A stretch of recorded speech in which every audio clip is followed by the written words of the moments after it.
poétique de le dire. Ni namna ya Mais la meilleure façon de le dire, c'est ce qu'on a lu ici. lakini namna mzuri kusema ni ambayo Il dit tumesoma ceci. hapa. Anasema Cette fois, mara hii voici quelqu'un comme moi. tazama mtu mwenye iko sawa na mimi. Elle tient vraiment de moi par tout son corps. Yote ambayo iko nayo inatoka kwangu. On l'appellera femme de l'homme Ataitwa mwanamke wa mwanaume parce qu'elle vient de l'homme. sababu anatoka ndani ya mwanaume. Et Jésus nous donnera un nouveau nom Na Yesu atatupatia jina mpya selon lui-même. kulingana na yeye mwenyewe. Nous ne le connaissons pas encore. Bado hatujaijua.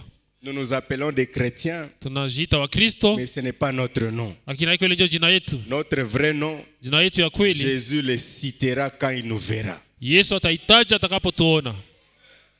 Amen. Amina. Il dira, voici cette Tasema fois-ci, tazama mara hiyo celle qui tient de moi yule par tout son ambaye corps. anatoka ndani yangu mwili yake yote. On l'appellera, Ataitwa je ne sais pas. sijui. C'est pourquoi l'homme quittera son père et Ndio sa mère sababu pour mwanaume vivre avec sa femme. ataacha baba na mama yake kuishi na mke wake. Vous avez compris, hein? Mnaelewa? N'allez pas interpréter de l'autre façon là.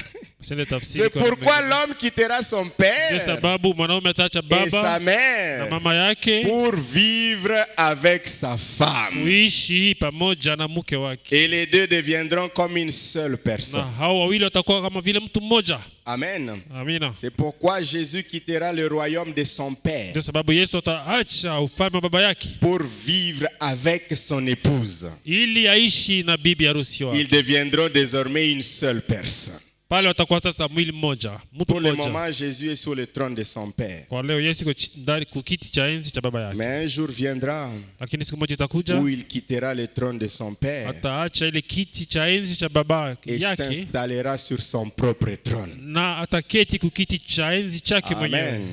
C'est écrit dans vos Bibles. ce n'est pas- Naandikwa ndani ya Biblia zenu, si Lisons tume. ici dans 1 Timothée 2. Tusome hapa ndani ya Timotheo wa kwanza J'ai sura dit pili. tout ça pour vous montrer juste que le mariage, en réalité, Nimesema c'est leo un tukuonesha mystère qui concerne Jésus-Christ et son ya épouse. kwamba ndoa kwa kweli ni siri ambayo inahusu Yesu na bibi harusi wake. Mais notre sujet, c'est un pacte d'amour et de responsabilité. Lakini somo letu ni ile masikizano 1 ya Timothée upendo 2, na ya 8 à jukumu. 15. Timotheo wa kwanza sura pili mnane dit mpaka ceci. 15 anasema C'est hivi. pourquoi je veux qu'en tout lieu, Ndio sababu napenda kila nafasi les hommes prient en élevant vers le ciel des mains pures, wanaume waombe wakiinua mikono iliyo safi mbinguni, sans colère, bila kisirani ni esprit de dispute, wala roho ya mabishano, avec discrétion, bila kufaa fujo, bila kuomba uko nalalamika sana, uko nasema vyote batu yote basikie, wala et simplicité. na unyenyekevu.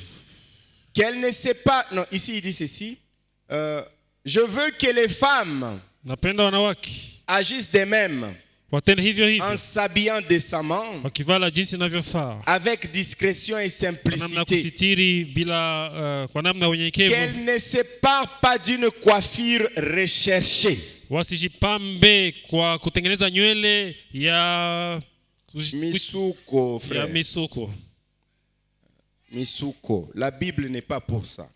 Biblia Qu'elle ne sépare pas d'une coiffure recherchée, wasijipambe kwa kusuka nywele ni d'or, wala kwa dhahabu, des perles kwa lulu et des toilettes somptueuses. na kwa kunawa ya pesa nyingi. Kunawa. Toilette.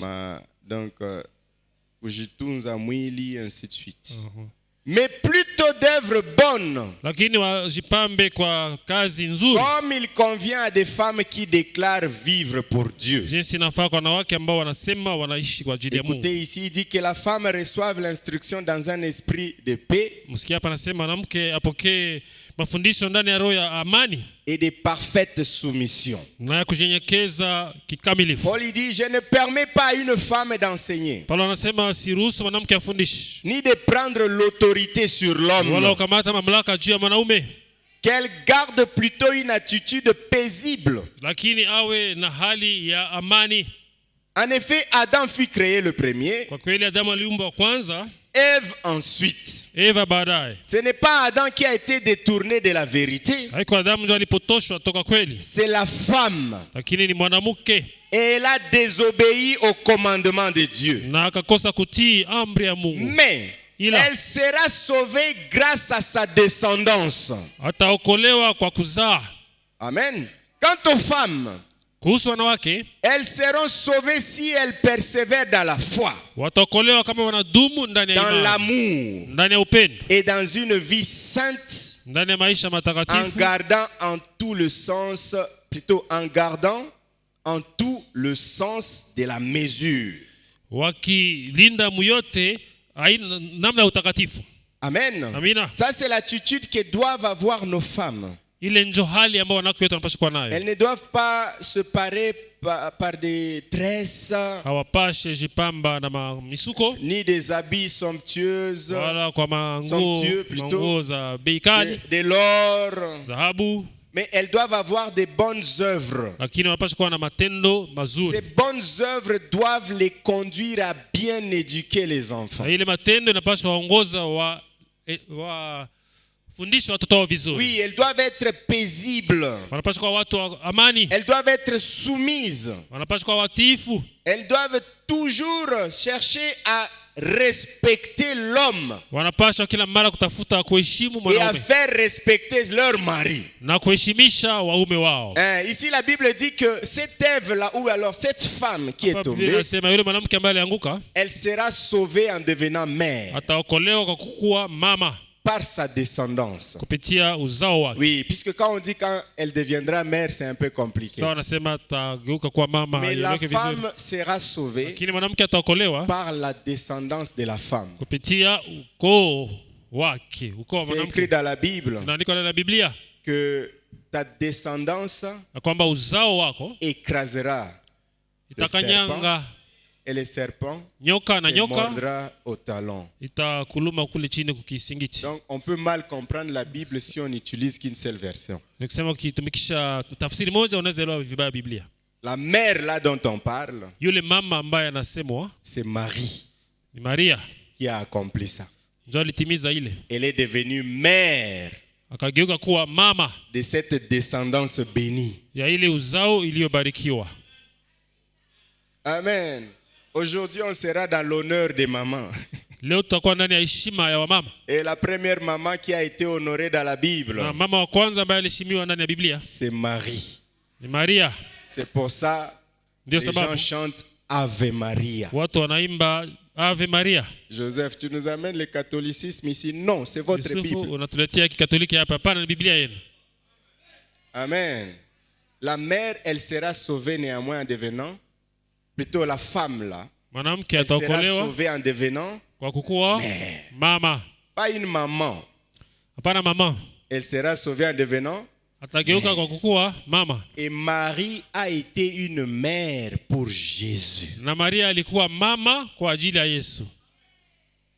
C'est très important Ni ya muhimu sana de comprendre cette chose. kuelewa Que ile jambo Marie ya a kwamba été une mère Maria pour Jésus. alikuwa mama kwa ajili ya Yesu. Si elle n'avait pas gardé Jésus dans l'ordre, Hangelinda Yesu ndani ya utaratibu, peut-être que Jésus allait faillir à sa mission. Peut-être. pengine Yesu angeshindwa kazi yake, pengine Il allait commettre un péché. pengine angefanya dhambi. Pourtant, ça devrait être un agneau sans. Na japo alipasha kuwa mwana kondoo pasipo dhambi. Ainsi, la grande responsabilité de garder une famille Basi jukumu kubwa ya kulinda jamaa revient d'abord à la maman ou bien à la mère de ces enfants. ni kwanza kazi ya mama ya wale watoto. Le parent, on va les lire dans les proverbes, si pas aujourd'hui, même la semaine prochaine. Le parent papa Mzazi baba ne donne pas le respect, l'éducation, non. alete mafunzo Mais ama le kulea, parent donne ce qu'on appelle l'estime de soi aux enfants. lakini mzazi parent Mwanaume. mzazi mwanaume analeta ile ambayo wanaitwa kujipatia samani kwa mtoto. Voilà, wewe mwenyewe ujirespekte. Toi-même te donner de l'estime. Mzazi mwanaume analeta. C'est ce que le parent Analeta homme batoto baogope autorité. il amène les enfants à craindre l'autorité Na bajirespekte bo benyewe. et qui se respectent eux-mêmes. Mais c'est la maman qui éduque les enfants. Lakini mama njo analea watoto. C'est pour ça la Bible dit Ndio sababu Biblia inasema que un mauvais enfant, mtoto mbaya c'est l'enfant de qui? ni mtoto wa Pourquoi pas l'enfant de son papa? Jua nini haiko mtoto wa baba yake? Parce que c'est la maman qui éduque. Juu mama njo analea. Amen. Amina. Amen. Est-ce que vous connaissez comment l'ange est venu à Marie? Je, mnajua jinsi malaika alikuja kwa Maria? Comment l'avait-il salué? Akamsalimu namna gani? Vous essayez, puisque la plupart des frères en Christ essayent d'enlever le nom de Marie dans la Bible. Juu ndugu wengi wanajaribu kutosha jina ya Maria ndani ya Biblia. Ce n'est pas bien. Haiko mzuri. Branham ne nous a pas enseigné comme ça. Branham akutufundisha vile. Mais on ne doit pas la vénérer. Lakini atupashe muheshimu. Hapana kuheshimu hapana. Kumvénérer dans le sens ya kumwabudu. Voilà, nous ne devons pas l'adorer. On ne doit pas l'adorer. Atupashe Mais ce que Dieu a fait pour elle lakini yenye Mungu alimfanyizia est là. iko pale. Et on ne peut pas enlever ça de la Bible. Na tuwezi tosha. Comment l'ange a salué Marie? Quelqu'un connaît? Malaika alisalimia namna gani Maria? Mtu anajua? Et puis akamwambia plein de grâce. Unayejaa neema. L'ange a enlevé son chapeau pour saluer Marie. Malaika alitosha kofia yake ili asalimu Maria.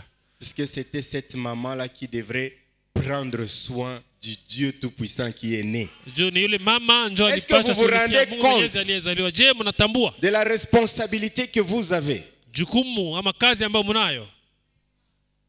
Moi là, je suis sorti d'une maman.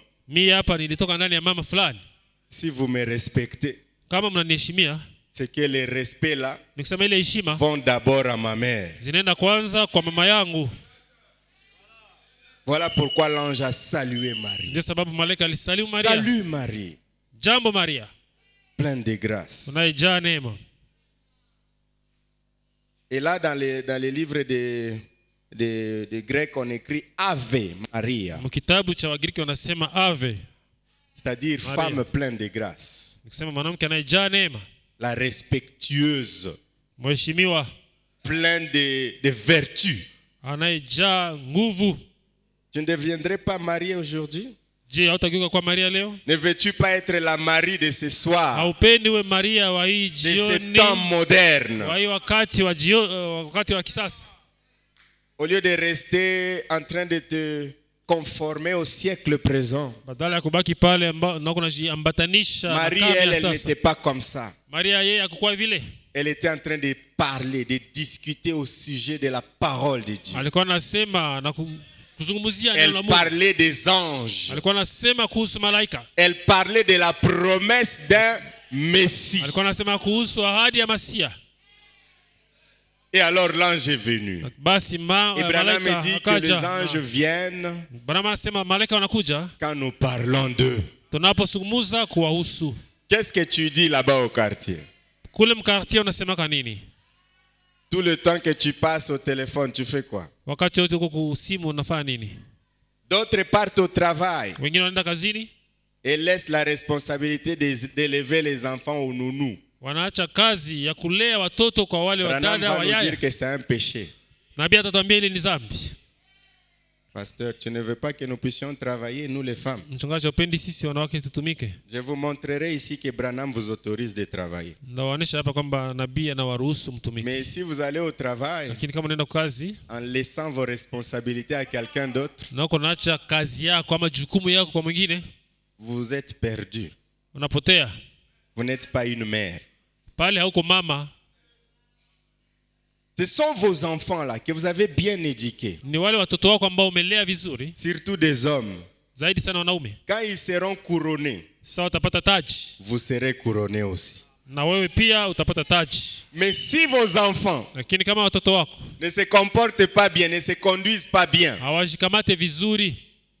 vous êtes perdus. Que vous soyez sainte ou pas.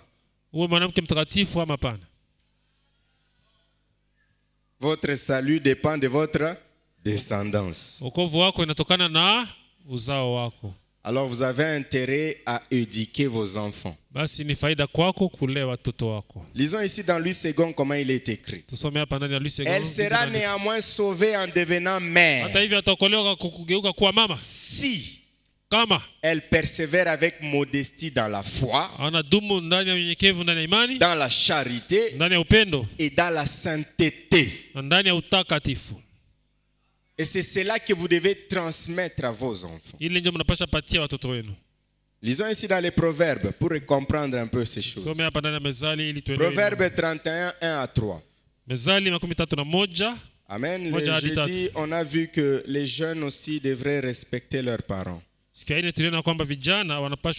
Les enfants doivent avoir du respect, de la révérence envers leurs parents. Voici les conseils que le muel donne. Roi de Massa. Donc, voici les conseils que le muel. Le muel. Roi de Massa a reçu de sa mère. Les conseils que le roi de Massa a reçu de qui? Écoutez maintenant les conseils. Écoute mon fils.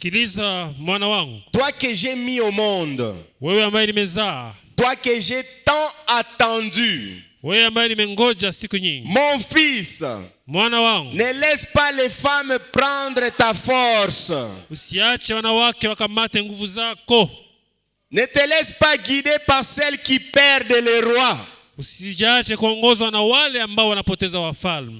Ça, c'est un meilleur conseil qu'un parent peut donner à son enfant.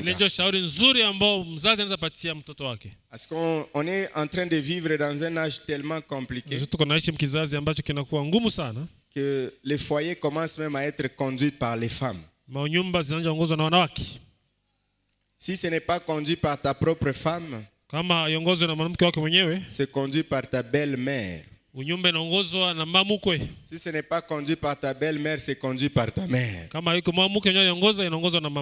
Sortez de là. Suivez ces conseils. La femme ne doit pas avoir de l'autorité sur un homme.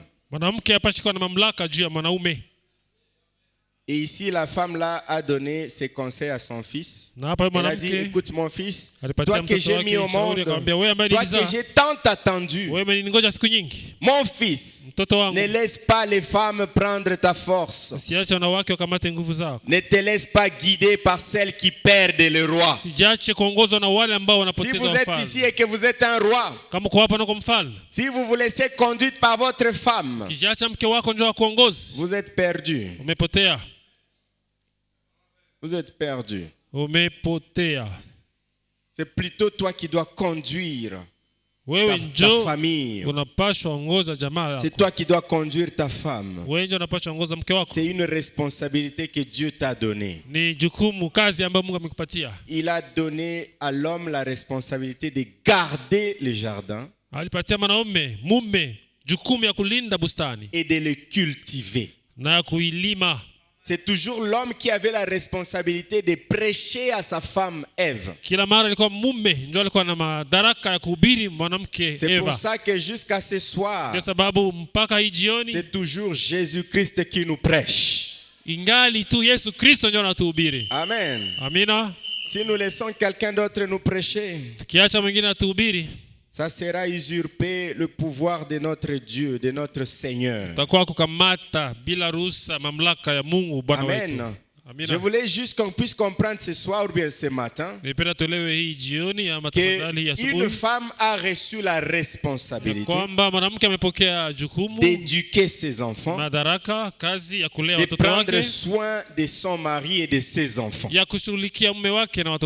vous êtes ici et que vous ne le faites plus, il faut vous repentir. La Bible voudrait que tu puisses prendre soin de ton mari et de tes enfants, sans laisser que ton mari soit sous tes ordres, plutôt que toi tu sois conduit par ce mari. Je suis en train de tout faire, de parler lentement et d'expliquer les choses pour que nous puissions tous comprendre. Amen. Je disais tantôt ce matin à quelqu'un qu'on ne peut pas préparer l'église pour l'enlèvement sans préparer nos familles pour l'enlèvement. Parce qu'en réalité, l'église est bâti par des familles. Basi sababu kwa kweli kanisa ni jumla amenajengwa naundwa na majamaa. Tous tels que nous sommes ici. Sote jinsi tulipo hapa. La plupart d'entre nous c'est famille telle, famille telle, famille telle, famille telle. Miongoni mwetu ni jamaa fulani, jamaa fulani. Et donc si on doit s'intéresser basi kama tunapaswa angalia sana aux gens, ça doit être aux gens de nos familles. Watu apaswa watu wa majamaa zetu. Si on arrive à dévisser les choses mauvaises de notre famille, tukifikia kuondoa mambo mabaya ya majamaa zetu, alors notre église sera aussi libre de ces péchés là. Hapo ndipo pia kanisa letu litakuwa huru. Mais si nos familles restent enfermées dans ces mauvaises choses, kama majamaa zetu zinabakia zinafungwa na ile mambo, l'église restera aussi enfermée. Kanisa pia itafungwa, itabaki nafungwa. Alors l'église c'est la famille. Basi kanisa ni jamaa. Amen. Amina. Lisons ici ce que Branham dit pour introduire ceci. Viens, suis-moi. Kuja unifuate tusome du 1er juin 63. Siku moja mwezi wa 6 Paragraphe 41. Le prophète Branham dit ceci. Nabii anasema hivi Ce père et cette mère yule baba na yule mama priaient constamment que leur fils ne devienne pas juste un homme ordinaire. Waliomba sana ili mtoto wao asiwe tu mtu wa kawaida. Là on parle du jeune homme riche qui a rencontré Jésus. Kijana tajiri ambaye alikutana na Yesu. Mais qu'il soit un homme extraordinaire. Lakini waliomba ili mtoto wao akuwe mtu wa kipekee. Donc les parents ont comme objectif wazazi wanakuwa kama vile wanakuwa na lengo d'éduquer leurs enfants shabaha ya kulea watoto wao pour qu'ils deviennent une personne extraordinaire. Ili ule mtoto wake akuwe mtu wa maana sana. N'éduquons pas nos enfants pour qu'ils soient des hommes terre à terre. Tusilee watoto wetu ili wawe watu wa chini chini. Comme le disait notre pasteur que bon, bien sûr les prophètes aussi, qu'ils soient plutôt des hommes ciel à ciel. Ah, Maman Jackie. Lakini wawe watu wa mbingu. Wa mbingu wa juu. Je vous ai raconté l'histoire de quand j'étais à Butembo. Nielezea nilipokuwa Butembo. Et qu'on me dirait que ma maman était morte. Na nikaambiwa kwamba mama yangu amekufa. On était avec Maman Jackie. Nilikuwa na Mama Jackie. Elle peut vous narrer cette histoire. Anaweza waelezea mzuri Dieu vous bénisse. Ile jambo. Karibu tena Goma. Bienvenue Goma. Donc nous devons éduquer nos enfants pour qu'ils soient des gens extraordinaires. Tunapasha leo watoto wetu ili wawe watu wa maana sana. Ne vous contentez pas des enfants qui ne font rien. Usifurahie tu watoto ambao wafanye kitu. Ne soyez pas là assis en train de dire bon, il y a pas de travail. Usikwe pale unakala unasema kuna kazi. Non, faites tout ce que vous pouvez pour que vos enfants aient du travail. Fanya yote uwezayo ili watoto wako wapate kazi. Tout ce que vous pouvez. Yote ambayo unaweza. Si vous devez jeûner chaque jour. Kama ni kufunga chakula kila siku. Jusqu'à mourir. Mpaka ufe. Pour qu'il soit bien. Ili awe mzuri. Faites-le. Uifanye. Et c'était le cas des parents de ce jeune homme riche là. C'est ce que tous les parents souhaitent. Avez-vous entendu Jésus se référer à ces commandements là? Oui. Honore ton père et ta mère. Puis il s'est arrêté. Voyez, c'est ça l'ambition de tous les parents. Ile njo shauku ya kila mzazi. Na wewe kama unamfukuza mnyumba unasema ashaka kwa shindikobe. Si tu le chasses de la maison en disant qu'il est devenu tête dure, un enfant impossible. Est-ce que c'est toujours ton ambition? Je ingali shauku yako tu? Rappelez-vous qu'il n'y a pas de mauvais parents, plutôt de mauvais enfants. Kumbuka hakuna watoto wabaya. S'il n'y a pas de mauvais parents. Pasipo wazazi wabaya. Il dit c'est ça l'ambition de tous les parents. Faire tout ce qu'ils peuvent pour leurs enfants. Mais je me trouve devant un parent qui est en train de dire à ses enfants,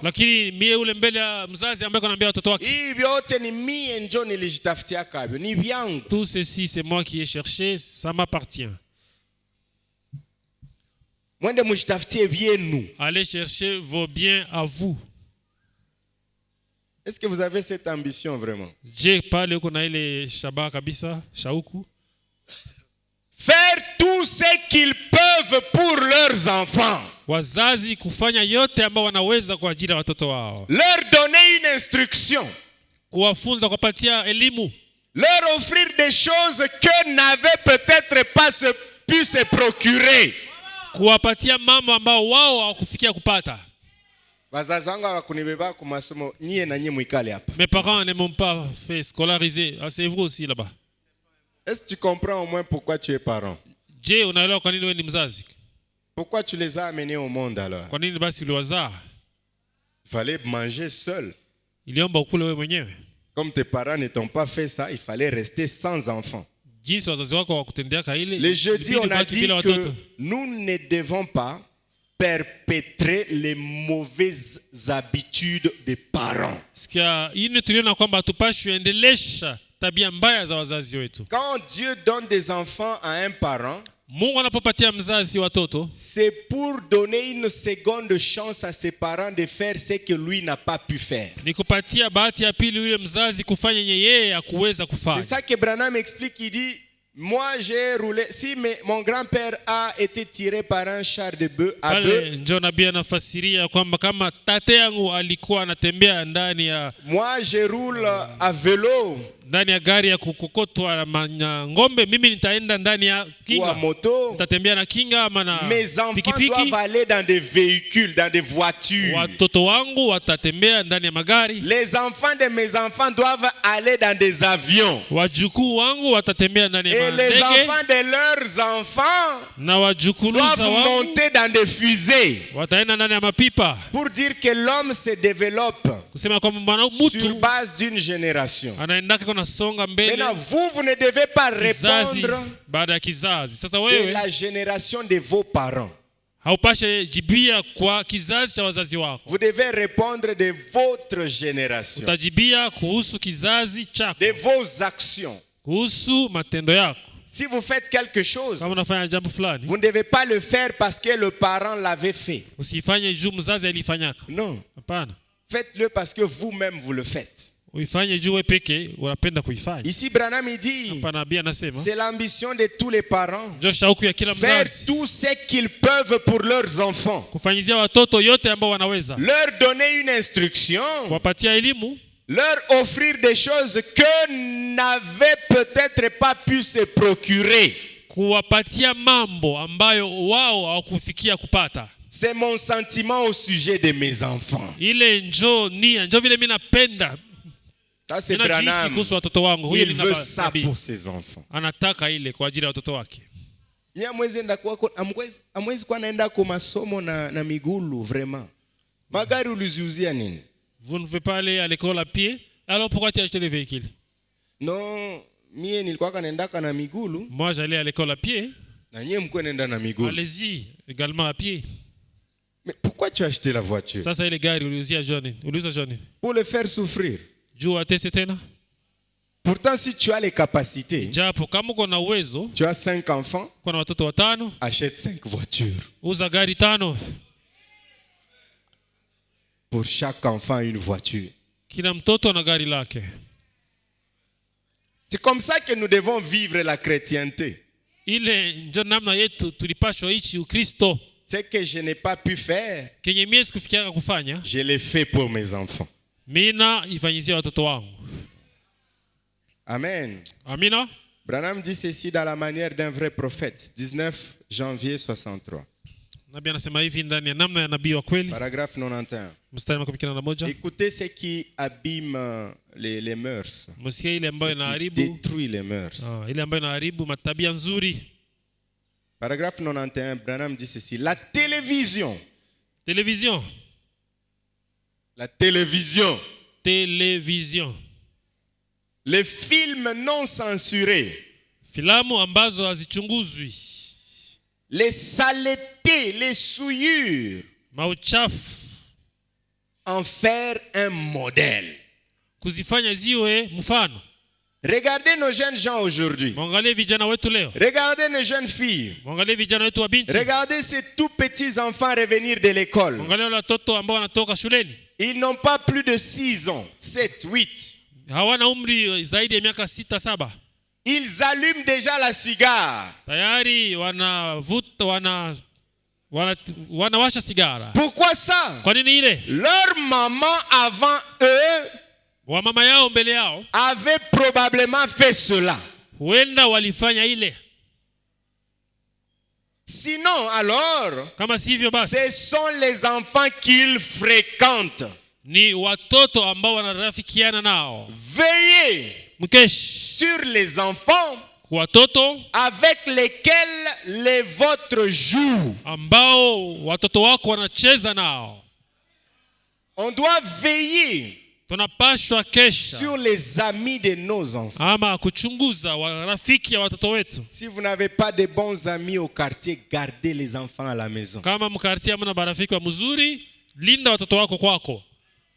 Ne les laissez pas déambuler comme ils veulent. Non. Usiwaache wanatembea tembea jinsi wanapenda. Et surtout quand ils sont encore trop jeunes. Zaidi sana sawa ngali vijana sana. Si vous inculquez déjà ces bonnes manières en eux quand ils sont encore des petits enfants là, ukiwatiamo ile manamna mzuri wakati wangali quand watoto, ils grandiront, ils ne vont pas s'en détourner. Watakapokomaa hawataenda mbali na ile. N'attendez pas qu'ils aient déjà 18 ans pour commencer à pratiquer ces conseils. Usingoe kupatie mashauri watakapokuwa na umri wa miaka 18. Là, ça sera difficile puisqu'ils ont déjà l'âge de la raison. Pale itakuwa nguvu juu wanakuwa na miaka ya kufikiri ya ils ont déjà fait leur choix. Tayari wamefanya uchaguzi wao. Branham me dit toujours dans Viens suis-moi, je me rappelle pas du paragraphe. Anasema mwi kitabu kuja na unifuate sikumbuke mstari. Il dit à un moment là je pensais ne pas amener mes enfants à l'école. Kuna muda fulani ambao sikuwa napenda kupeleka watoto wangu shuleni. Parce qu'on les apprend du n'importe quoi. Sababu wanafunzwa hizo nini. Fallait peut-être que je les amène à la montagne là où je vais souvent chez les Indiens là-bas. Wapeleke kule mlimani kwa Wahindi mahali naenda. Ila c'est déjà trop tard. Siku zimepita. Ce qui est dans ces enfants là. Nimechelewa. Ile ambayo inakuwa na wale watoto. Va se manifester aussi là-bas. Itaonekana hata kule. S'ils ont été mal éduqués, kama walilelewa vibaya, ils vont venir manifester cette éducation ici à l'église. Watakuja kuonesha ile malezi hapa kanisani. Amen. Ne les forcez pas quand ils ont déjà l'âge de la raison. Msiwa sukume kwa kingufu wakati wanakuwa na akili. Mais continuez quand même à prier pour eux. Lakini endelea kuwaombea. À les laisser entre les mains de Jésus. Kuacha mikono ya Yesu. Amen. Amina. Et si vous pouvez encore les rapprocher des bonnes personnes, kuwakaribisha na watu wazuri, faites-le. Uifanye. Mais les enfants, on les éduque quand ils sont encore petits. Watoto inaomba kuwalea wanapokuwa watoto wachanga. C'est vrai ici, il y a quelque temps, ma femme c'est ça. Nous étions à table. Alors mon petit Joseph a lâché un mot qui ferait honte à un marin ivre. Kijana wangu Yusufu akatamka neno moja ambayo ingeumiza hata marin ya kushtula hata tuseme dereva wa bateau. Na mulevi akasikia vile vyenye Joseph alisema kanezi shangala anasema. Même Nivonne s'il écoute ce que Joseph avait dit, il peut s'étonner. Alors mon petit Joseph a lâché un mot. Sasa kijana wangu mdogo Yusufu je me suis retourné et j'ai dit. Neno moja nikageuka nikasema. C'est quoi ça? Nini ile? Et sa maman a failli s'évanouir. Na mama yake karibu azimie. Le petit enfant avait l'air innocent. Kijana mtoto alikuwa anaonekana hana hatia. Il a demandé. Alikuwa hana shida akauliza. Qu'y a-t-il papa? Papa sasa nini? Unasikia mtoto wako anasema di n'importe quoi unamwacha? Toi ton enfant dit n'importe quoi et tu le laisses. Il le dit d'abord dans l'inconscience. Mtoto alisema bila kujali. Anabisema toujours bon. So alibisikia fasi nyingine anabisema. Voilà, il l'a dit innocemment. Na wewe unamwacha. Et toi tu le laisses. Wala unacheka. Ou tu ris. Et l'enfant était innocent, il a demandé, qu'y a-t-il papa? Mtoto alikuwa hajali akasema baba nishikula shida. Tellement le papa a demandé avec force et avec une intonation où il était vraiment fâché. Kwa nini baba aliuliza kabisa na sauti ya kusirika? Alors l'enfant a demandé, qu'y a-t-il papa? Mtoto akauliza kuna avec des grosses larmes aux yeux. Na machozi makubwa machoni. J'ai dit, nikasema, ne dis plus jamais pareille chose. Usipimake tena kusema jambo kama lile. Il ne savait pas ce que c'était tout ça. Alikuwa anasema na hajui kunasema hata nini. On a fini par découvrir tukafikia kugundua que les enfants à l'école utilisaient ces sales mots. Ya kwamba watoto shuleni walikuwa wanatumikisha ile neno mbaya chafu.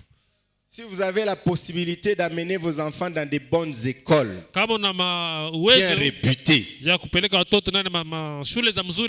amenez-les là-bas. Ne dites pas que c'est cher, à moins que vous n'ayez pas la possibilité. Mais si vous avez la possibilité de les amener peut-être à l'école Les Jourdains. J'ai dit Les Jourdains parce que j'ai quand même travaillé là-bas. Je sais comment ça se passe là-bas. Il y a également d'autres bonnes écoles. Arc-en-ciel. Amenez-les dans des bonnes écoles. Là où ils seront entourés des gens qui sont venus de bonnes familles.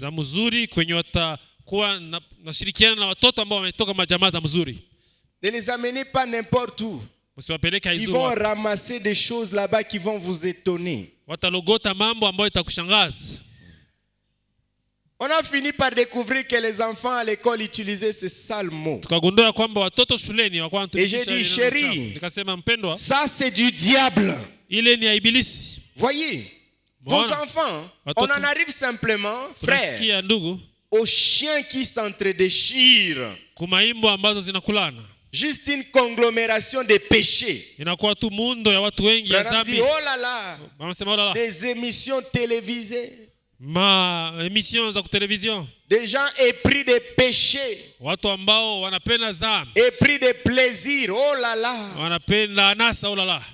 Parlons de ces novelas que vous suivez. C'est ça que vous suivez devant les enfants. Parlons-en. Quel jour il se dira que c'est mal de prendre de l'alcool? C'est vrai que vous ne prenez pas. Mais ce que vous lui montrez chaque jour à la télévision, ce sont des gens qui prennent de l'alcool. Des gens qui font de l'acte sexuel. Et vous êtes étonné de voir que votre fille de 10 ans a déjà connu des hommes. C'est que vous montrez à la télévision. Les gens avec qui vous la laissez. Même chez vous, dans vos maisons, mumanyumba zenu. Wewe unatoka ulishakatia ordre basi yake vitu fulani. Mais ça unatoka ule mwenyewe uliacha yeye ndio anakuwa natia. Quand tu sors, celui que tu as laissé faire l'inverse de ce que tu as dit.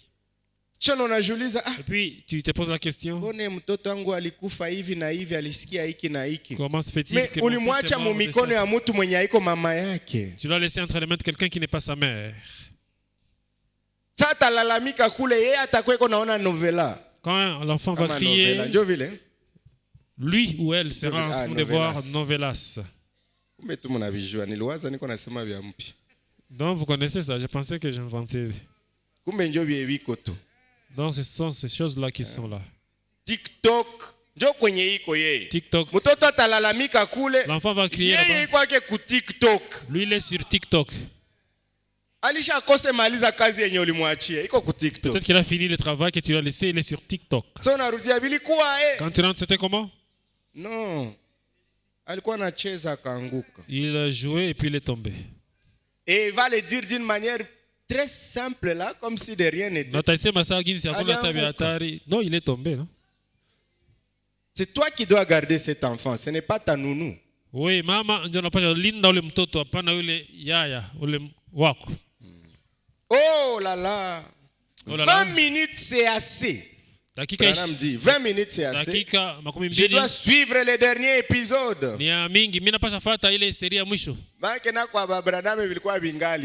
Donc même du temps de Branham ça existait. Faut pas mtoto aliye pembeni yako na uko nafuata vile vyako yo. Si l'enfant pleure à côté pendant que tu suis tes histoires là, tu vas l'enfermer dans la chambre. Jusqu'à ce que l'épisode que tu suis se termine. Imaginez que Jésus soit traité comme ça. Pourtant vous êtes en train d'élever de Jésus. Quels seront ces Jésus de temps moderne? Wale wa Yesu wa leo watakuwaje? Watakuwa wauaji. seront des meurtriers. Puisqu'ils ignorent ce que c'est la compassion. Ils ont grandi avec une mère qui frappe sérieusement jusqu'à ce que l'enfant est vraiment presque au point mort. Peut-être parce que tu n'as pas de fusil, tu allais déjà le fusiller. C'est pas un problème ça. Est-ce que ce n'est pas un problème? C'est un problème. Branham me dit 20 minutes c'est assez. Je dois suivre les derniers épisodes. Voyez, même à l'église vous disiez dépêchez-vous. Congédiez là. Il me faut suivre cela. Voyez, d'autres manquent à l'église parce qu'il y a un match de football qui est en train de passer. Les gens du message du temps de la fin, qui sont là en train de suivre le match pendant qu'il y a une prédication qui passe. Même si la prédication n'est pas là, qu'est-ce que vous trouvez dans ces histoires de match? Vu que ce n'est pas vous qui êtes en train de jouer.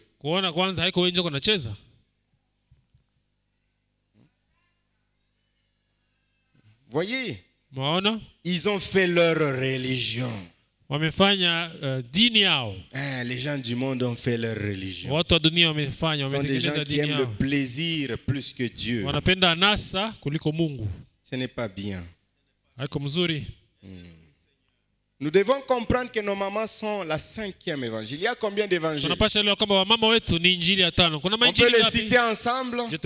Matthieu, Marc, Luc et Jean. Branham va nous dire que la 5e évangile c'est maman. Ou alors mère.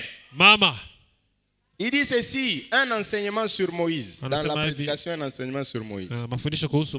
Du 15 mai 56. Il dit ceci au paragraphe 13. Maintenant, pour ce qui est de la fête des mères, écoutez, pour ce qui est de la fête des mères, je veux bien m'exprimer.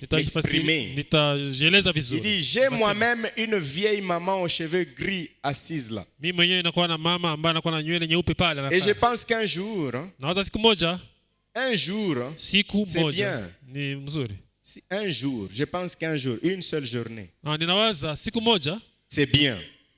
Mais la fête des mères devrait être tous les jours. Okay, kufanya karamu ya mama siku moja ni mzuri, lakini ile karamu ilipaswa kuwa kila siku. Siku zote. La fête des mamans ou la fête des mères? Siku ya mama ama siku ya mama devrait être tous les jours. Ilipaswa iwe pas kila juste siku. Un jour par année. Hapana tu siku moja kwa mwaka. Et la raison pour laquelle on célèbre la fête des mères et tout. Na ile ambayo inasababisha kufanya je pense qu'une mère devrait être respectée tous les jours de la même manière. C'est vrai, une véritable mère. Mais ces jours qu'ils appellent la fête des mères n'est rien d'autre qu'une grande absurdité commerciale. C'est seulement pour soutirer de l'argent aux gens. Et Branham dit c'est une disgrâce pour une mère. Ni kumuzarau mama. C'est une disgrâce pour une mère. Une fête des mères. Car c'est une fois par année. Eh bien, nous n'allons pas la voir. Mais nous allons lui envoyer un petit bouquet de fleurs. Et ça va régler la question. Ce n'est pas une mère. Il dit oh miséricorde. Une vraie mère est une femme qui vous a élevé. Et vous l'aimez. Une vraie mère, c'est une femme qui? Oh, je pensais que Branham va dire que c'est une mère qui vous a mis au monde. Une maman. C'est une mère qui vous a? Vous voyez, il y a une différence nette entre maman et mère. Ne soyons pas des mamans pour nos enfants. Soyons plutôt des vraies mères. Une vraie mère est une femme qui vous a élevé. Et vous l'aimez. Vous la voyez. Lui parlez tout le temps. Vous les belles filles qui refusez que les mamans de vos maris soient à la maison, vous êtes en train de chercher une malédiction pour votre mari.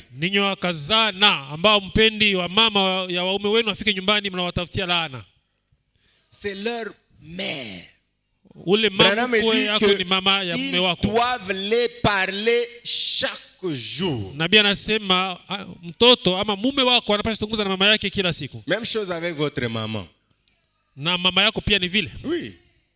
Si elles peuvent être tous deux à la maison, c'est bon. Ne les maltraitez pas. Ce n'est pas parce que votre mari a de l'argent aujourd'hui qu'elle devient la sorcière, non. Bwana yako anakuwa na pesa leo, ndio mama yake anakuwa mlozi. Si elle est sorcière aujourd'hui, c'est qu'elle a toujours été sorcière. Kama mama mkwe ni mlozi leo, maana yake alikuwa tu mlozi siku zote. Elle vous a donné un beau sorcier. Alikupatia mlozi wa mzuri. Il est venu de lui, non? D'elle plutôt. Ule mume wako si alitoka mama yake. Est-ce que d'une source douce on peut avoir de l'eau amère? Parlons-en. Kutoka chemchem nzuri kunaweza toka. Unaenda shota microbine na toka butamu kisha inatoka tena na buchungu. Est-ce qu'on peut tirer une eau douce et amère de la même source? Non. Comme elle est sortie de ta mère sorcière, de sa mère sorcière. Mume wako alitoka mama yake mlozi. Il est lui-même un sorcier. Mume wako yeye mwenyewe ni mlozi. Alors tu vis avec la maman sorcière et ton mari sorcier. Basi unaishi na mama mlozi na mume mlozi. Et Branham va plus loin. Il montre que même toi-même tu es sorcière. Parce que l'homme ne peut pas épouser quelqu'un qui n'est pas sorti de lui-même. On a lu ça au début, non? Que l'homme a dit cette fois-ci. Celle-ci c'est un autre moi. Donc vous êtes une famille de sorciers. Enlevons ce langage de nos bouches. Vous pouvez me le promettre d'enlever ce langage. Elle ne peut pas être sorcière. C'est impossible. Sinon elle allait manger cet enfant. Vous lui exprimez votre amour tout le temps. Pas seulement un jour par année. Non.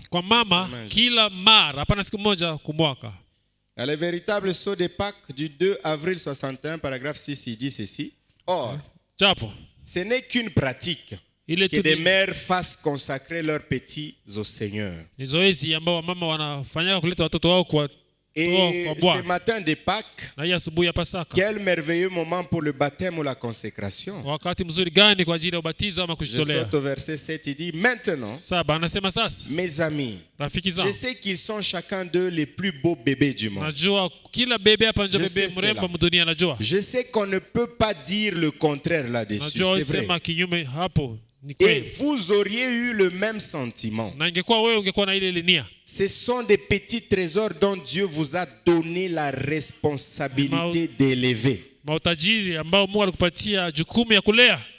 Ce sont des petits trésors que Dieu vous a donné, dont Dieu vous a donné la responsabilité d'élever. C'est vous qui devez élever des fils pour Dieu. C'est toi la femme qui élève des futurs prédicateurs. Des futurs diacres. Des futurs présidents de la République. Amen. Lisons ceci pour comprendre cette lourde responsabilité. Et j'ai toujours dit ceci. J'en ai fait un peu un dicton à l'adresse des mères. Nous connaissons les 4 évangiles qui sont écrits. Matthieu, Marc, Luc et Jean. Mais il existe un 5e évangile qui n'est pas écrit. C'est la mère. Ni mama. Vous êtes un évangile. Wewe ni injili. Amen. L'évangile qui n'est pas écrit, c'est vous. Isiyoandikwa na ni wewe. Elle les prend avant que l'enseignement de Matthieu, Marc, Luc et Jean ne les atteigne. Anafunzwa na wewe. Mbele afunzwe na Mathayo, Marko, Luka na Yohane. Avant qu'Ésaïe n'atteigne Jésus-Christ. Mbele Isaya afikie Yesu Kristo. Maria avait déjà atteint Jésus. Tayari alikuwa amefikia kwa Yesu. Avant que Ésaïe, l'Ésaïe là 60 combien 66 hein? 60 combien 61 que Jésus a lu là devant les gens. Avant que cela n'atteigne Jésus, Marie lui avait déjà donné des conseils. Avant que Moïse ne comprenne qu'il était le grand libérateur par Dieu qu'il a rencontré dans le désert, sa maman lui disait déjà cela. Avant que Dieu ne rencontre ses pasteurs. Bon, prenons le cas de notre pasteur. Avant que Dieu ne rencontre Abednego, Asnat avait déjà dit à Abednego que tu es un serviteur de Dieu. Et il l'a gardé dans cet état-là. Ainsi, ne jugeons pas nos enfants. Jugeons-nous nous-mêmes. C'est nous qui les avons inculqués dans la chose. C'est nous qui les avons inculqués ce qui se trouve en eux. Vous voyez, il dit, mais il existe un 5e évangile qui n'est pas écrit. C'est la mère, pas la maman. Elle prend les enfants avant que l'enseignement de Matthieu, Marc, Luc, Jean ne les atteigne. La responsabilité vous est donc confiée à vous les mères. Et à vous les pères. D'élever ses enfants, les élever pour le royaume de Dieu. Amen. Branham me dit, et je suis sûr que c'est le désir de votre cœur. Qui ont ces désirs-là? Moi, j'ai ces désirs. Je voudrais que tous mes enfants soient des prédicateurs. Et vous? Il faut vouloir qu'ils soient des grandes personnes. Branham me dit, j'aurais voulu que mon enfant, peut-être les autres veulent que leurs enfants soient des présidents. Mais moi, je veux que mon enfant soit un prédicateur. Il dit, c'est le métier le plus noble. Le prédicateur. Moïse aussi a dit, pourquoi vous êtes jaloux de moi, de mon ministère? Pourquoi vous voulez que ça soit seulement moi? Moi, j'aurais souhaité que tous les Israélites soient des prophètes. Il était un parent. Il aurait souhaité que tous prophétisent. Que tous ici nous devenions des prédicateurs. Ne laissez pas cette charge uniquement à l'ancien Bikungu. Soyez aussi des prédicateurs au nom de Jésus-Christ. Amen. C'est tout ce qu'un homme peut souhaiter à quelqu'un d'autre. Si on est tous des prédicateurs, il n'y aura plus de péché. atakuwa na shauku kwa mwenzake. Sio tungekuwa wahubiri kungekuwa zambi. Imaginez un prédicateur en train de prêcher à un autre prédicateur que coucher avec une fille ce n'est pas un péché. Est-ce que c'est possible? Wazia mhubiri kwa mhubiri, mwingine mhubiri ya kwamba kulala na mwanamke haiko zambi. Je, yule ni mhubiri kabisa? Ça ne saura jamais sortir de sa bouche puisqu'il sait qu'il est devant quelqu'un qui connaît. Haita toka mkinywa yake C'est sababu pour ça anajua que nous tous ici nous devons devenir des prédicateurs. Même vous les femmes, soyez des prédicateurs. Sie bote hapa tuwe wahubiri, hata ninyi wanawake muwe wahubiri. Par notre vie soyons des prédicateurs. Kupitia maisha yetu tuwe wahubiri. Amen. Tout ça c'est la responsabilité de la femme. Ile yote ni madaraka ya mwanamke. Elle a reçu une très grande responsabilité. Alipokea jukumu, kazi, madaraka kubwa. Et Dieu lui a donné des vertus, des forces. Mungu alimpa manguvu fulani fulani. Pour qu'elle sache prendre soin de ses responsabilités. Afin qu'elle prenne soin de ses. Je ne crois pas particulièrement qu'une femme qui a déjà été connue par un autre homme. Moi, ça c'est ma façon de voir. Sera toujours en paix dans sa vie. Aussi longtemps que l'homme là est vivant et qu'il le voit. Siamini kama ule mwanamke atakuwa na amani mu maisha yake wakati wote ule mume iko mzima na anamuonaka. Si wazi. Que tu sois connu par un frère qui est ici. Les jeunes filles. Wewe dada ujulikane na ndugu ambaye iko hapa. Et que vous veniez ici pour qu'on puisse vous bénir. Kisha unakuja hapa wabariki. Est-ce que utakuwa sincère vraiment? Non. Est-ce que tu seras sincère? Hapana. So unamuona tu utakumbuka vipande vishuki. Quand tu vois cet homme, tu vas te rappeler qu'il pleuve ou qu'il neige. Alors gardez-vous sainte. Gardez cette vertu. Ne permettez pas aux jeunes garçons de vous toucher. Sinon vous allez vivre ce calvaire. Elle va coucher avec vous et puis elle va prendre ton ami.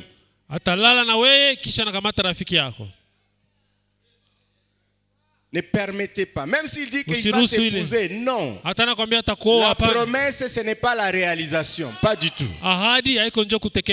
Il peut promettre. Comme il est un homme, il peut changer.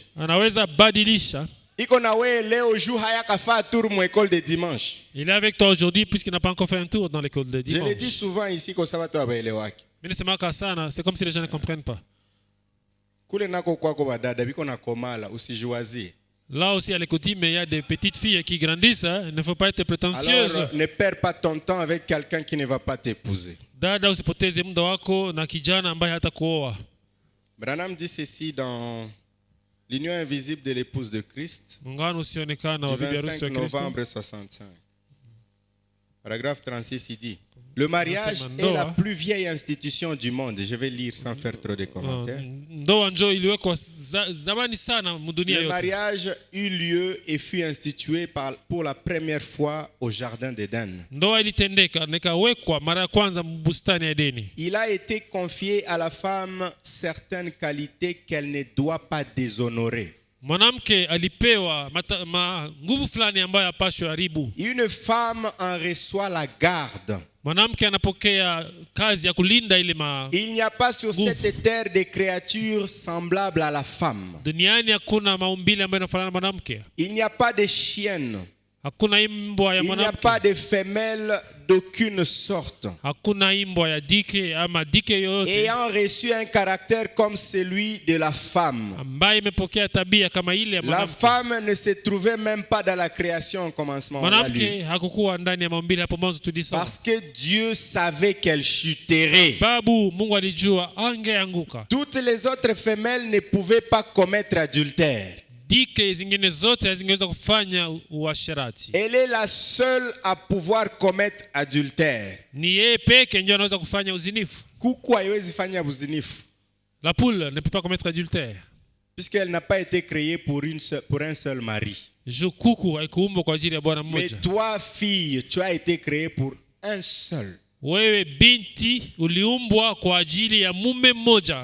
Un seul. Ule mwenye anakujua wa kwanza na njoo bwana yako. Wengine wote watakuyaka après. Tout ce qui viendra après. Bwana yako, mnaishi tu nao. Ne sont pas tes maris. Vous vivez seulement ensemble. Ici, Branham dit qu'aucune autre femelle ne peut commettre adultère. La femme ne se trouvait même pas dans la création au commencement. Parce que Dieu savait qu'elle chuterait. Toutes les autres femelles ne pouvaient pas commettre adultère. Elle est la seule à pouvoir commettre adultère. Si elle avait été faite comme l'original, cela serait venu à l'encontre de la grande sagesse de Dieu. Vous voyez, elle fut faite sous produit d'un homme. Amen. Quand on dit sous-produit, ça ne signifie pas inférieur. Non, pas nécessairement. Mais parce que de ce côté, elle a été rejetée, elle a aussi reçu de Dieu une tâche sacrée en vue de la rédemption. Est-ce que vous pesez ça? Cette déclaration de Branham, c'est une forte déclaration. Que tu es placé ici avec une responsabilité dans la rédemption, dans le plan de la rédemption. La femme a une place importante. Si elle se comporte bien, alors le salut viendra sûrement. Mais si elle se comporte mal, même quand nous irons dans l'enlèvement, si nous y allons avec des femmes qui se sont mal comportées, le péché va nous trouver dans l'autre côté.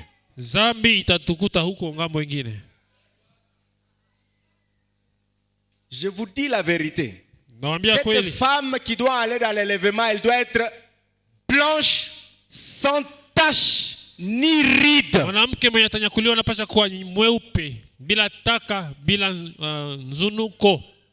Le premier enlèvement a échoué parce qu'il y avait des femmes qui s'étaient mal comportées. Elles sont entrées dans l'arche avec des cellules des hommes méchants.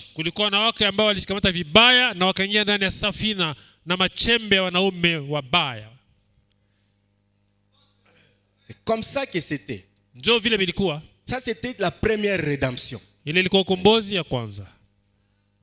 Dieu a dit à Noé d'entrer dans l'arche avec ses fils et les femmes de ses fils. Mais les femmes de ses fils avaient déjà des cellules. Des hommes que Dieu voulait détruire. Alors le péché est entré aussi de l'autre côté du millénium. C'est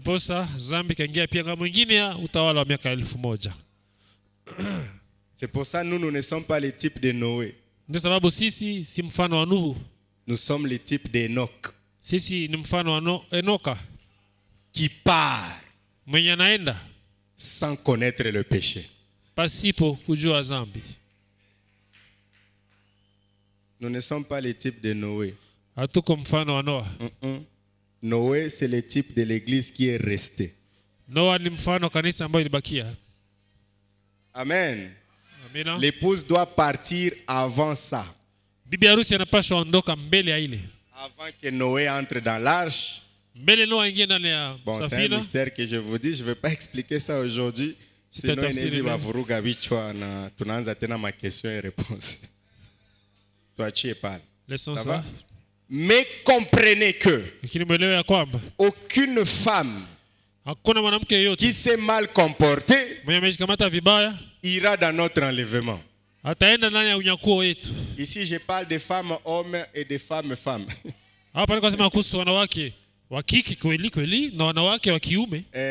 Puisque nous sommes aussi des femmes de Jésus-Christ.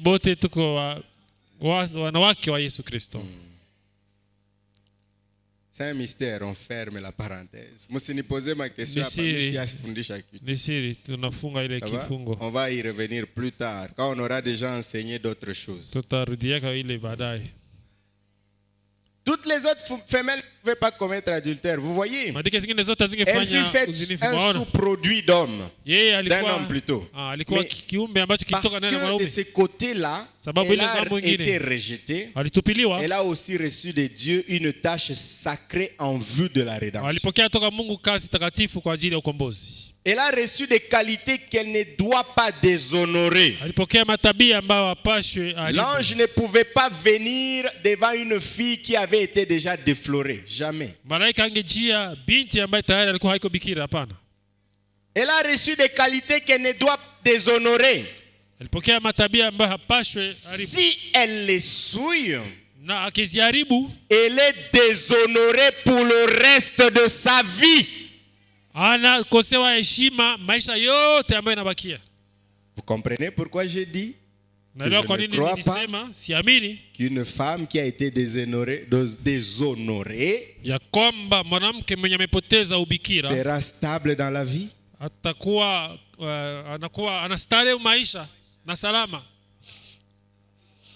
Elle sera quoi? On peut relire, hein? Si elle les souille, elle est déshonorée pour le reste de sa vie. Peu importe qu'elle soit pardonnée. Par son mari, même par l'église. Elle ne peut pas être justifiée.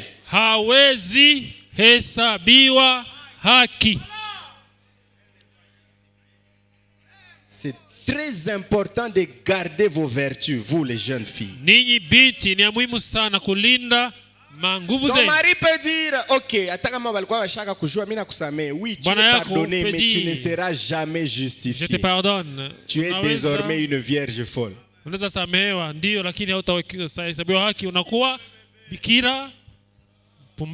Désormais une vierge folle. Tu vas attendre les jours là du salut. Que nous, qui sommes de l'épouse, nous puissions te donner la grâce d'entrer. Donc tu seras une brebis que nous allons séparer des boucs.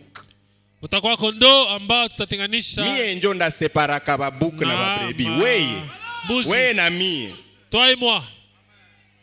Maintenant, si tu es souillé, c'est fini pour toi. Oublie l'enlèvement. C'est dur, c'est la vérité.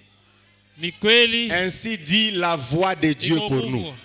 Et vous, frères, qui déshonorez les filles d'autrui, quand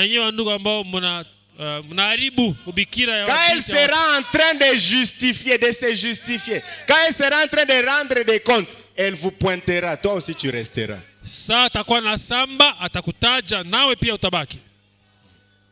Toi aussi tu resteras. Toi aussi tu resteras. Tu n'iras pas dans l'enlèvement. Tu es une vierge folle. Voilà, Branham a dit, si j'ai trouvé grâce d'avoir 8 personnes, est-ce que tu seras dans les 8 personnes, vraiment? Bon, est-ce que cette citation ne te déclasse pas déjà?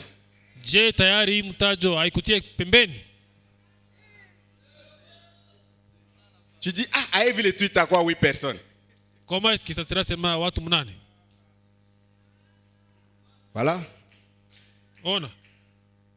Citation moi ya matata. Il avait kusomea hayo n'importe où. Bongo yako seulement au Rocher Tabernacle. On ne peut pas te la lire n'importe où. Ni kumaskani ya mwamba tu. Avaler aussi ça. Meza pia ile. Muhuri. Senso. Muhuri.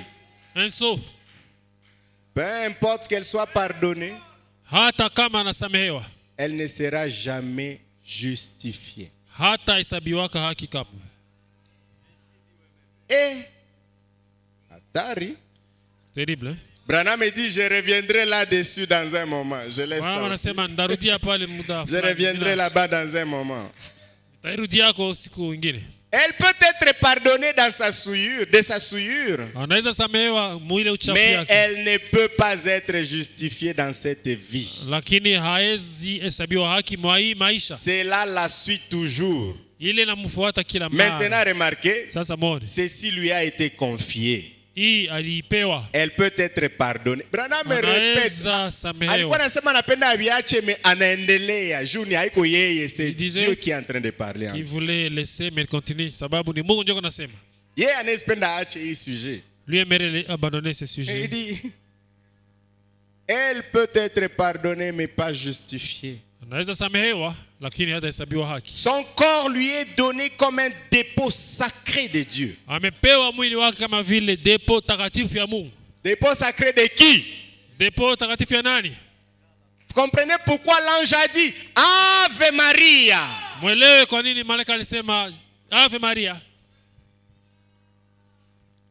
C'est pour ça, puisqu'elle avait une place très importante dans la rédemption. Pour que moi et toi nous soyons sauvés, restaurés. Il a fallu une femme. Il te faut une femme. Il faut une femme. Ça n'est pas encore fini. Puisque vous êtes encore en train de naître des enfants, non? Est-ce qu'Ella savait qu'elle allait être la maman de Branham?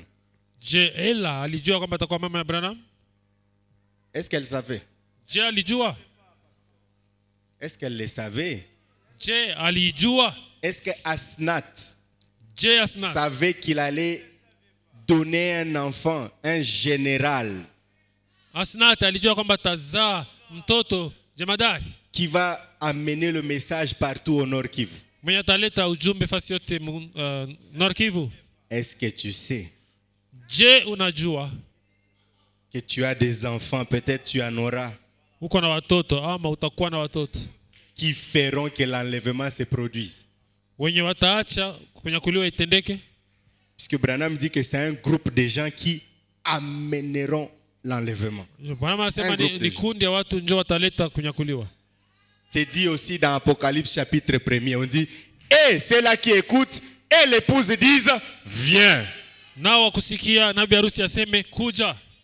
Ce n'est pas tout le monde qui dit, viens Jésus, viens. Il y a d'autres qui disent, Seigneur, attends d'abord que je puisse me marier. Attends que je puisse d'abord terminer ma maison, Seigneur. Amen. Soyez conscient de votre responsabilité, chère maman, chère mère, cher papa aussi. Elle ne doit pas les déshonorer, ces caractères-là. Son corps lui est donné comme un dépôt sacré de Dieu. Aucune chrétienne, aucune femelle d'oiseau. Non, aucune chienne, je voulais dire, pas chrétienne. Aucune chienne. Aucune femelle d'oiseau. Aucun autre animal. Aucune autre créature n'est ainsi. Non. Elle est la seule. Ici, on parle de la virginité. Il s'agit de votre virginité. La raison pour laquelle ceci est sacré, c'est qu'elle doit amener la vie sur la terre. Elle doit amener la vie sur la terre. Si elle est déshonorée, elle n'amène pas la vie.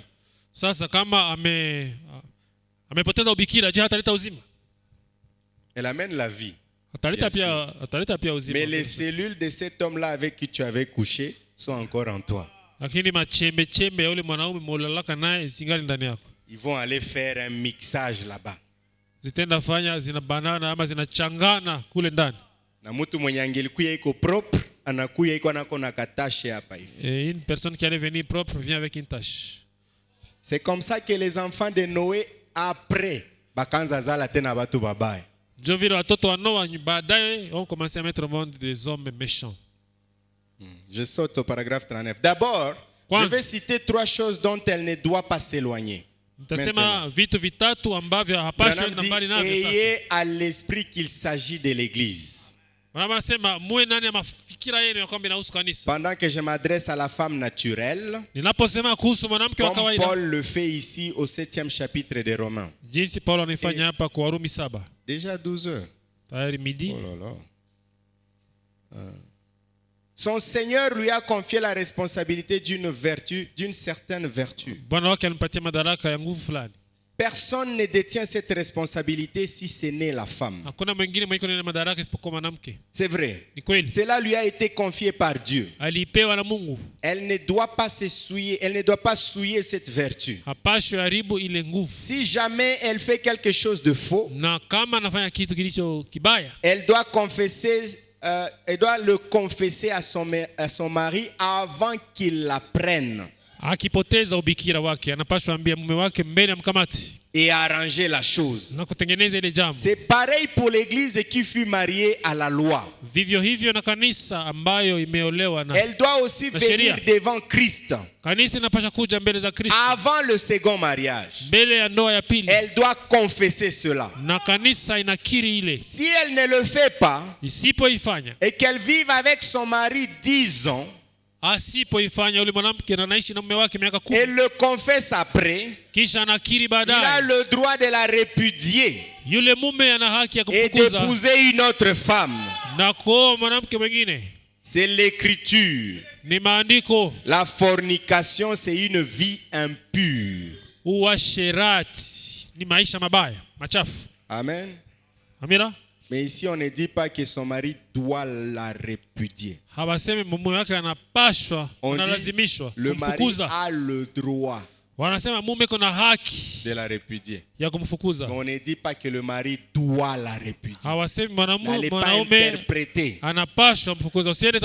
Si tu la répudies et tu maries une autre, tu entres dans la polygamie. C'est clair. Branham me dit ceci. Vous vivez tel que vous êtes, hein, parce que vous ne connaissez pas encore la vérité. Mais maintenant que vous connaissez la vérité, dites à vos enfants de ne plus faire la même chose. Un homme a été fait pour une seule femme. Une femme est faite pour un seul homme. Jésus répond comme ça dans Matthieu. Il dit, Moïse vous a demandé, comme ici, Moïse vous a donné le droit. Le droit de répudier votre femme et de lui donner une lettre de divorce. Mais moi je vous dis, c'est lui qui répudie sa femme pour quelque autre raison. Quelle raison gagne? Quelle que soit la raison. La rend une prostituée. Et quand les disciples ont écouté ça, quand ceux-là qui ont posé la question ont écouté ça, ils ont dit, comment ni vile? Et Jésus dit, vous dites vrai. Il est bien que l'homme vive seul. Et vous prenez cette citation, vous allez avec partout, vous répudiez votre femme. Si vous la répudiez, acceptez de vivre seul. Puisque tu as été séduit, c'est fini pour toi.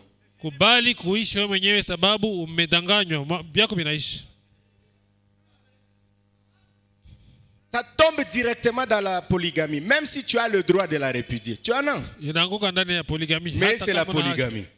C'est ta femme. Que rien donc ne sépare ce que Dieu a uni. Si tu te sépares avec elle, Paul dans 1 Corinthiens chapitre 7, il te dit de vivre sans te remarier.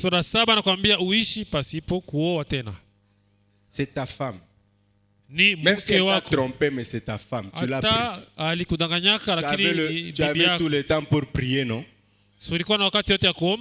Dieu est-il incapable de te dire que cette femme n'est pas bonne pour toi? N'allez pas interpréter les citations comme vous le voulez là. Unaanza oa kila siku. Huyu hakukuwa vierge. Unatwala mwingine. Huyu hakukuwa vierge. Unatwala uko njo mbaraga frère. Frère, tu es mbaraga, prostituée. Non, huyu hakukuwa bien, mimi naenda huku. Prophète alisema hapa, j'ai le droit. Oui, mais tu deviens polygame. Les polygames n'iront pas dans l'enlèvement, je vous l'ai dit. Unakuwa mume wa wanawake wengi na mume wa wanawake wengi hata nyakuliwa. Et Abraham alors? Abraham n'était pas os des os de Jésus. Il était un animal. On a lu ici que tous les autres qui sont venus, Dieu les a amenés à Jésus. Adam, le premier Adam. C'était aussi Jésus. Vous le saviez? Bon, hamukua najua kama naye alikuwa Yesu. OK. Bon, Adam. Adam, Dieu lui amène des animaux. Est-ce que vous avez lu notre traduction? Il les nomme parce que Dieu, avant d'amener les animaux, avant de créer les animaux, il a d'abord dit, je vais faire une aide parfaite pour mon fils. Et puis il crée les animaux. Mais quand il amène les animaux, Adam ne trouve personne de semblable à lui. Alors il dit, oh, comme c'est le cas, je vais te faire toi une autre. OK? Mais cette autre-là, je ne vais pas la créer. Je vais la tirer de toi. Abraham était venu comme des animaux. D'ailleurs, Abraham n'avait pas plusieurs femmes. Il avait une seule femme. Et les autres là que vous pouvez dire, ils étaient sous le sang des animaux. C'était des animaux. Les vrais hommes, c'est vous et moi qui venons dans Jésus-Christ. Et Jésus nous a dit, un homme, une femme. Que tu la répudies, tu es déjà un polygame. Si tu maries quelqu'un d'autre, si tu la répudies, tu as le droit de la répudier et de te marier, mais tu auras choisi toi-même. Ce n'est pas le mariage et le divorce que nous enseignons ici, mais on aura un temps, certainement. Remarquez, on est en train de terminer cette citation. Bon, on verra ça plus tard. 40. Car remarquez, elle détient la responsabilité sacrée de la vertu qui lui a été donnée, qui lui a été confiée par le Seigneur. Elle s'est vue confier la responsabilité sacrée de la féminité. Dieu lui a fait, plutôt j'ai sauté, Dieu lui a fait don de cette vertu. De même qu'au jardin d'Éden, elle peut dire oui ou non. Tu peux aussi décider qu'on te tue au lieu qu'on te viole. Elle s'est vue confier la responsabilité sacrée de la féminité. Qu'elle ne doit pas briser. Votre féminité, c'est uniquement pour votre mari. La féminité, c'est votre grâce, là, la grâce de votre corps, les formes, vos seins, ainsi de suite. C'est pour votre mari. Ne nous montrez pas ça. Uniquement pour votre mari. Ne venez pas ici avec des formes. Ma forme mangoyenne, on n'en a pas besoin. C'est pour votre mari uniquement. C'est comme ça que vous êtes devenus des vraies mères. Munaishi bien, la féminité, tout ça, la virginité. Et la troisième, on va voir, c'est la maternité. Elle ne doit pas briser aussi la féminité. La féminité dont je parle ici, c'est sa conduite, son comportement vis-à-vis des hommes. Ne pas permettre à chaque homme de... Regardez, pour que vous compreniez ce qu'il s'agit, regardez ici. Regardez ces écrans et voyez comment ces acteurs de cinéma embrassent, étreignent et se vautrent avec ces femmes. Une femme qui fait cela a un mauvais comportement. Elle peut bien être vertueuse autrement. Mais voyez-vous, dans son cœur, lorsque ces glandes, les glandes sexuelles sont dans les lèvres, et lorsqu'un homme donne un baiser à une femme, il commet en fait potentiellement adultère avec elle.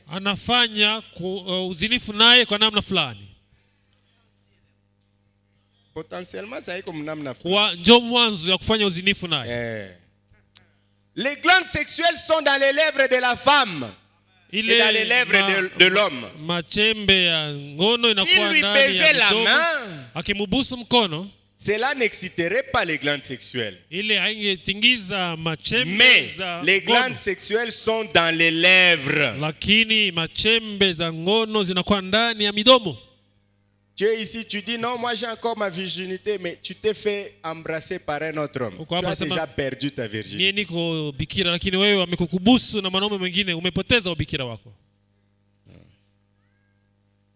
Et des petites filles regardent cela à la télévision.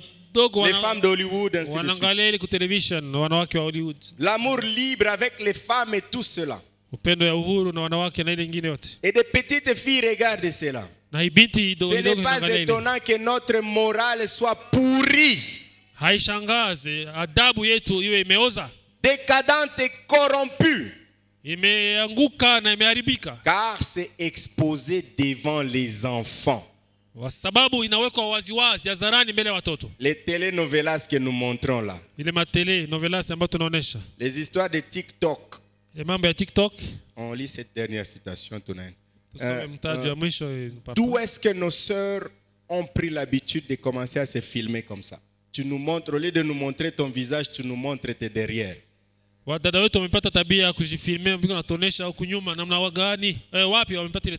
avez vu ça à la télé? Vous avez vu ça sur les TikTok? Ce n'est pas parce que Branham n'a pas dit TikTok que toi tu es contente de rester devant TikTok. Et quand il parle de la télévision, la TikTok c'est une télévision. Qu'est-ce que tu vois sur TikTok? Les femmes, aujourd'hui, toutes les femmes veulent aller en Turquie pour aller se faire des fesses. Mavodo. Pourquoi? Pour que nous, les hommes, nous puissions regarder comment elles ont de bonnes formes. Pourtant, c'est pour votre mari. C'est pour votre mari, pas pour tout le monde. Et les mamans, et les jeunes filles, tous actuellement s'habillent de la même façon. Toutes veulent montrer des formes. Qu'est-ce que vous allez enseigner à vos enfants? Ça vous coûte quoi de porter une robe qui descend tout droit comme ça?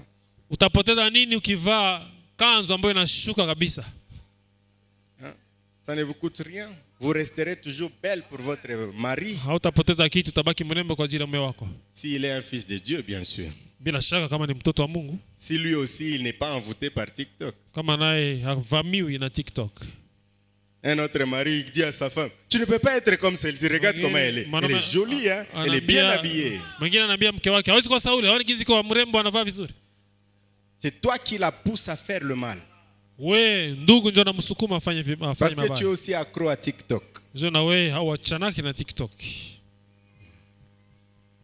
L'union invisible de l'épouse de Christ, on termine par ici.